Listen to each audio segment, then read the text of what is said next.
Maloé des mers. Pour sûr, Maloé aimerait être capitaine de vaisseau, comme son grand-père Papitaine. Son bateau s'appellerait le Agdik, parce que Maloé aime beaucoup les Vikings. Elle pourrait alors mettre son grand frère Isaac dans la chaloupe et le traîner au bout d'un filin lorsqu'il efface sa session de jeu sur l'ordinateur. Elle mettrait sa petite sœur Luna en haut de la dunette pour ne plus l'entendre raconter des sornettes à longueur de journée. C'est elle qui donnerait des ordres à ses parents. Lavez le pont, hissez le grand cacatoès. Ou bien, est-ce que c'est le grand cacatois ? Maloé ne sait plus très bien. Toute la famille lui obéirait au doigt et à l'œil, et sans elle, personne ne pourrait faire voguer le bateau. Elle serait la grande Maloé des mers. Un matin, après avoir écumé la mer des Caraïbes, Maloé aurait crié « Cap au sud ! Nous allons rejoindre Papitaine dans le Pacifique Sud. » Mais ma pauvre Maloé, tu n'y penses pas ? Tu n'y arriveras jamais, tu es trop petite. Sais-tu qu'il faut passer par les 40e rugissants, puis affronter les 50e hurlants pour arriver au Cap Horn ? Oh, cet Isaac, toujours à lui dire ce qu'elle doit faire. Mais Maloé veut voir son grand-père. Cap au sud, j'ai dit. On borde les voiles, la barre tourne sur son axe, le bateau vire de bord. Les voici partis pour le Grand Sud. La route est longue jusqu'au Cap Horn, mais Maloé reste jour et nuit sur le pont. En bon capitaine, elle veille sur le bateau et sur toute la famille. Un matin, une voile noire apparaît à l'horizon, grossissant d'heure en heure. Des pirates, malheur de malheur! Maloé se sent toute petite brusquement. Arrivés à leur hauteur, les pirates lancent des grappins sur le Agdik. Les jambes de Maloé se mettent à trembler. Heureusement, Isaac lui glisse à l'oreille.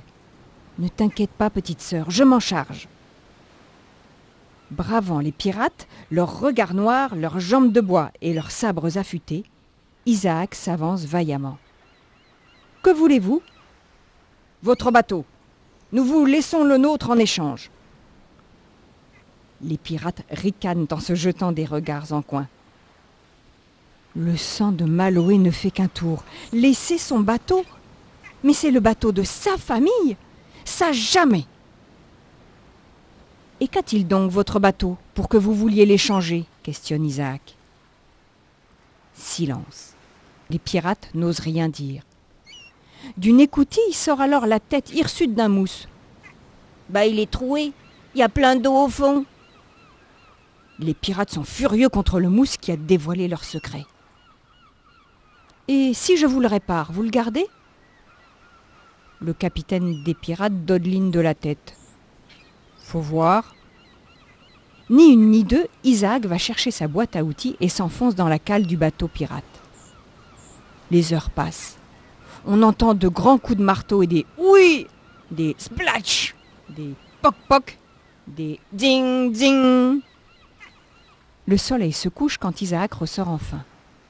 Il est noir de poussière, ses cheveux sont collés avec des toiles d'araignée, il est trempé jusqu'au ventre. Mais un grand sourire fend son visage.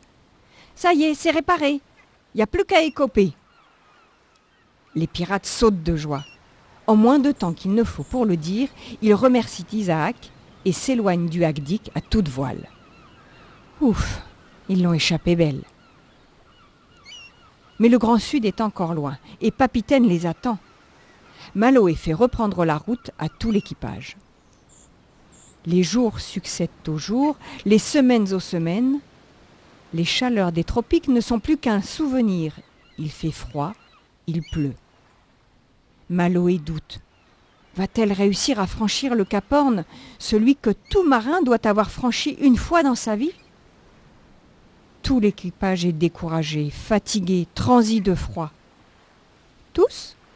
Non, pas Luna. Luna reste toujours aussi gaie, bavarde, chantante. Chaque fois que Maloé passe un moment avec sa petite sœur, elle retrouve de l'énergie. Plus question de mettre Luna en haut de la dunette. Au contraire, elle est à chaque instant avec les uns ou les autres. Grâce à elle, tout l'équipage retrouve le moral. Le soir, elle organise des concours de chansons et au matin, elle invente des jeux avec les dauphins qui glissent le long de la coque. On en oublie la pluie et la tempête qui gronde. Quand le Cap Horn est enfin en vue, le vent est déchaîné, les embruns se jettent sur le navire. La proue du bateau s'enfonce dans chaque vague, comme dans un gouffre sans fond. Tout le monde est à son poste. Maman est venue aider Maloé à tenir la barre, et elles ne sont pas trop de deux. Papa indique le cap, surveille les icebergs et les rochers. Isaac s'occupe des voiles et répare toutes les avaries que les déferlantes provoquent. Luna prépare à chacun les sandwichs qu'il préfère pour aider tout le monde à tenir le coup. Ouf, au bout de quelques heures, les voilà sortis d'affaire. Hurrah, le Cap Horn a été franchi! Maloé des mers regarde sa famille avec fierté. Sans chacun d'eux, jamais il n'aurait réussi un tel exploit. Papitaine, tu peux être content de nous. Pour sûr, Maloé aimerait être capitaine de vaisseau. Son bateau s'appellerait le Agdic, parce que les ancêtres de sa famille étaient des Normands. Elle nommerait Isaac maître Calfa et grand charpentier. Sa maman serait lieutenant de vaisseau et son papa maître pilote.